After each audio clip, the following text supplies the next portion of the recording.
ଦ୍ୱାଦଶ ରାଶିଚକ୍ରର ସପ୍ତମ ଭାବ ତୁଳା ରାଶି।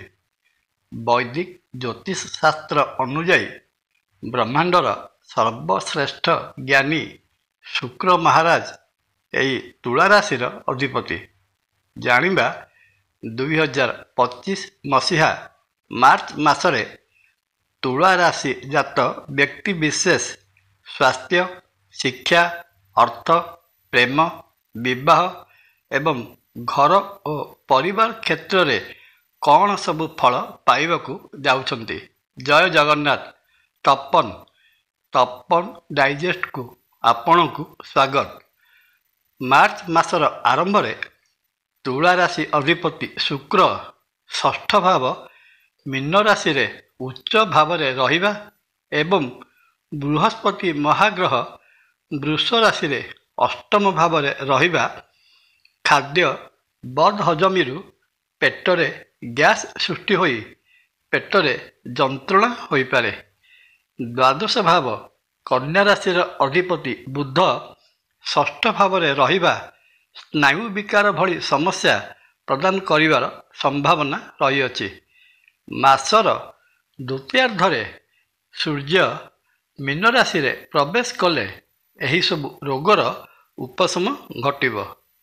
ତୁଳା ରାଶିର ପଞ୍ଚମ ଶିକ୍ଷା ସ୍ଥାନର ଅଧିପତି ଶନି ପଞ୍ଚମ ଭାବରେ ରବି ଯୁକ୍ତ ହୋଇ ରହିଥିବାରୁ ମାସର ପ୍ରଥମାର୍ଦ୍ଧରେ ଛାତ୍ରଛାତ୍ରୀମାନେ ଅଧ୍ୟୟନ କ୍ଷେତ୍ରରେ ଦ୍ୱନ୍ଦ୍ୱାତ୍ମକ ଭାବର ଶିକାର ହୋଇପାରନ୍ତି, କିନ୍ତୁ ମାସର ଦ୍ୱିତୀୟାର୍ଦ୍ଧର ସମୟ ସେମାନଙ୍କ ପାଇଁ ଅନୁକୂଳ ଫଳ ପ୍ରଦାନ କରିବ। ମେଡିକାଲ ସାଇନ୍ସ ବା ଇଞ୍ଜିନିୟରିଂ ପଢ଼ିବାକୁ ଇଚ୍ଛୁକ ଥିବା ଛାତ୍ରଛାତ୍ରୀମାନଙ୍କ ପାଇଁ ମାସଟି ବେଶ୍ ପ୍ରଶସ୍ତ ଅଛି। ମାର୍ଚ୍ଚ ମାସର ଦ୍ୱିତୀୟାର୍ଦ୍ଧର ସମୟ କ୍ୟାରିୟର ବା କାର୍ଯ୍ୟକ୍ଷେତ୍ରରେ ଶୁଭ ଫଳ ପ୍ରଦାନ କରିବ।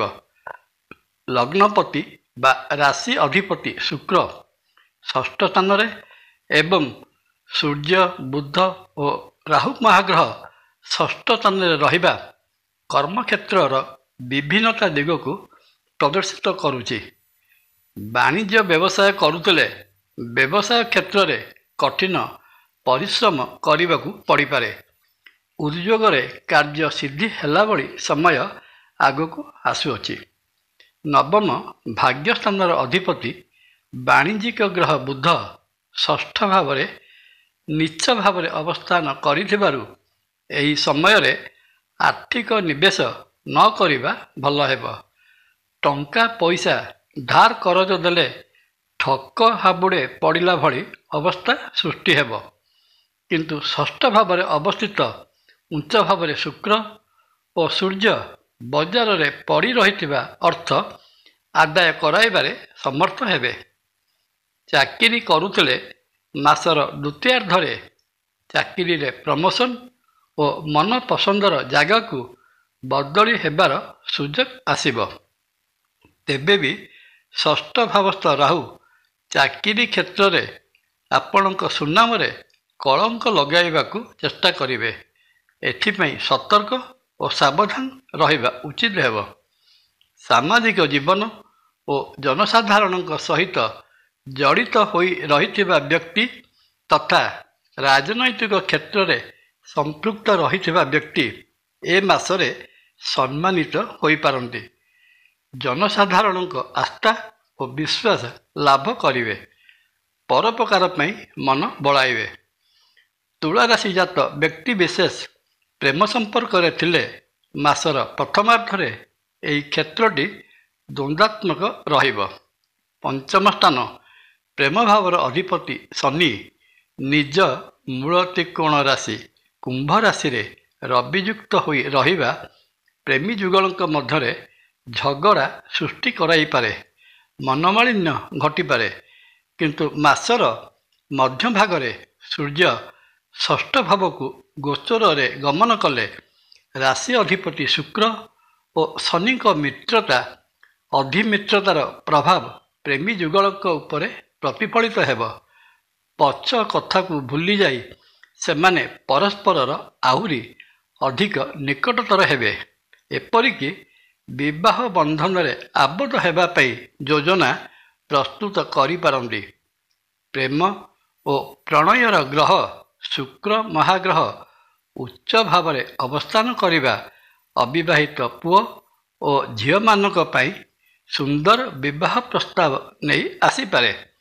କିନ୍ତୁ ବିବାହ ଯୋଗ ମେ ମାସ 14 ତାରିଖ ପରେ ରହୁଅଛି।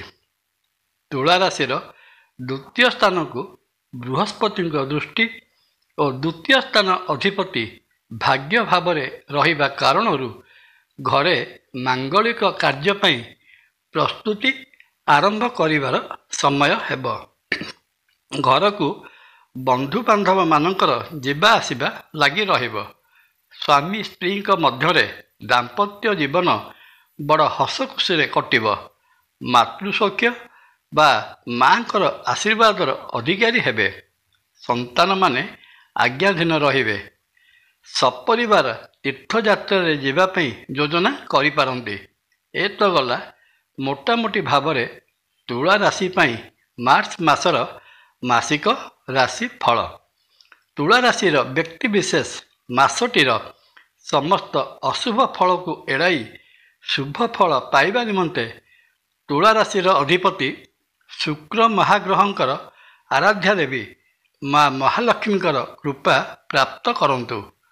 ଆଦି ଶଙ୍କରାଚାର୍ଯ୍ୟଙ୍କ ବିରଚିତ କନକଧାରା ସ୍ତୋତ୍ର ନିୟମିତ ଶ୍ରଦ୍ଧା ଓ ଭକ୍ତିର ସହିତ ପାଠ କଲେ ରହୁଥିବା ଆର୍ଥିକ ସଙ୍କଟରୁ ମୁକ୍ତ ହୋଇ ସମସ୍ତ କ୍ଷେତ୍ରରେ ବିଜୟଶ୍ରୀ ପ୍ରାପ୍ତ ହେବେ। ଜୟ ଜଗନ୍ନାଥ। ଭିଡ଼ିଓ ଭଲ ଲାଗିଲେ ଲାଇକ୍, କମେଣ୍ଟ, ସବସ୍କ୍ରାଇବ୍ ଓ ସେୟାର କରିବା ପାଇଁ ଅନୁରୋଧ। ନମସ୍କାର। ତପନ।